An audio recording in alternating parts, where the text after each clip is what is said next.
Hey everybody, welcome to Moment of Clarity. Hope you're doing well out there. Hope you're hanging in. Hope you're persisting.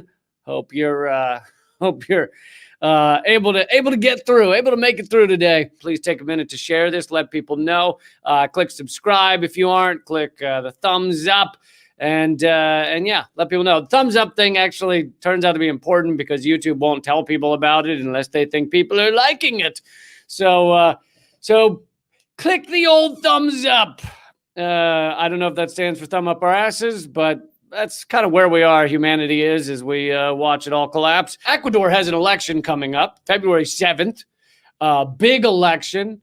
Finally getting rid of Lenin Moreno, who was like a Trojan horse. He pretended to be the protege. He was the vice president, but he pretended to be the protege, the next Rafael Correa, a leftist leader who was going to continue to help the people of Ecuador, continue to stay outside of the U.S.'s, the U.S. empire's tentacle-like claws. Yes, they're both tentacles and claws. And continue to fight against the IMF, the International Monetary Fund, which had owned Ecuador for so long. And he acted like he was going to do all those things. Continue to help Julian Assange, who was, as you recall, seeking asylum inside the Ecuadorian embassy. And he did none of them. Lenin Moreno turned out to be a Trojan horse. He basically immediately cozied up to the United States. He gave Assange up to the British authorities. As you well know, Assange now in Belmarsh prison when he used to be in the Ecuadorian embassy. He also brought the IMF back into the country. And so now Lenin Moreno is seeing his last few days in office, and there is an election coming up. And in that election, in the polls, the next leftist, the next Rafael Correa protege, who has linked himself to Correa, actually wanted Correa to be his running mate, but the corrupt Ecuadorian oligarchy forbid it. Andres Arauz is, and I know I'm pronouncing it wrong because I can't pronounce anything in any languages other than the sad Americanized version. And you're just going to have to fucking deal with that, all right? God damn it. Actually, the original pronunciation is fucking deal with that. You're going to have to fucking deal with the fact that I can't pronounce anything correctly. Anyway, Andres Sorel is in the polls. He is dominating. He looks like he could get double the votes of the next closest candidate. Now, what does that mean? That means that the U.S. empire, along with the IMF, along with, I'm sure, the World Bank, although the IMF's more influential in this one, not a fan. Not a fan of this upcoming election because they know what's going to happen. They see the writing on the wall. They see that Lenin Moreno has been a disaster for the Ecuadorian people, and now they're turning against that. And so what are they doing? Well, Moreno, for some odd reason, is in Washington, D.C. right now. And I'll go to an article to so that you can, people are always asking me which sources to go to for these things, who to read, who to look to, and one of them is this one, Mint Press. Everybody should check out Mint Press.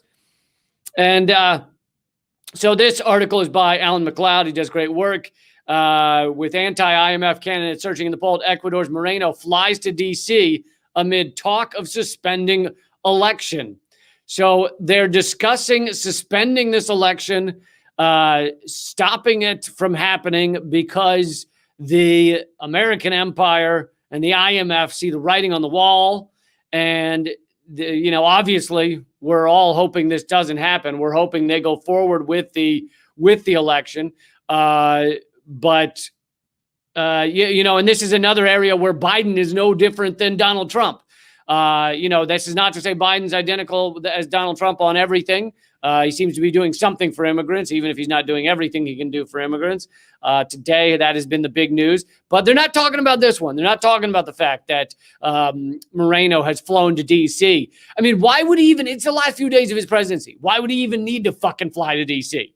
Other than to upend this election, other than to try and make sure this doesn't happen, other than to create what they succeeded in creating for a year in Bolivia, which was a right-wing coup, and Moreno's looking for that because he does not want the Correa's the Correa faction, that side of the country, which is over 50%, to take hold again. And Correa, while he was in office, the leftist leader, while he was in office, succeeded in doing a lot of wonderful things for the Ecuadorian people. Succeeded in cutting extreme poverty by close to 50%, cutting regular poverty by like 30 or 40, I think more like 40%.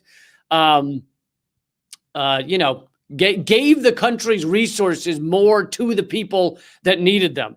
And so here we have Joe Biden's administration somehow working with Moreno and the OAS and the IMF to try and stop this election or rig it or cause some sort of problem in this election. So, for anybody out there who has contacts in Ecuador or might be in Ecuador, I hope you can stop that from happening. I hope you have a legit election coming up February 7th.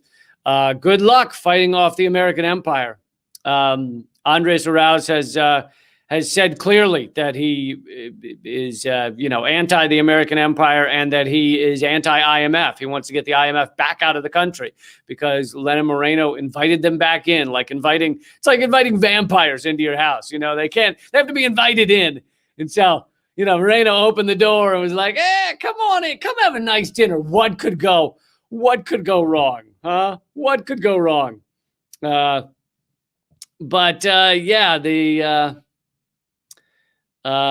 see. I was going to look up one more thing. If I can find it. Oh, so OAS stands for, someone asked, Organization of American States, and it has played a role. It played a role in the far-right military coup in Bolivia in 2019. They OAS put forward like a report or something saying that the election was faulty or fraudulent when they're fucking completely not true. And then later, even the New York Times, which, the New York Times, their job is to kind of foment these U.S.-backed coups. So they supported that. They supported the overthrow in Bolivia, basically. The headline in the New York Times the following day said, quote unquote, the end of tyranny, when a right-wing fascist coup took over Bolivia. And then later, months later, after it was way too late, the New York Times admitted that OAS had no proof that the election was fraudulent in Bolivia, even though the New York Times had helped put forward that garbage. All right, I will talk to you hopefully tomorrow. Keep fighting.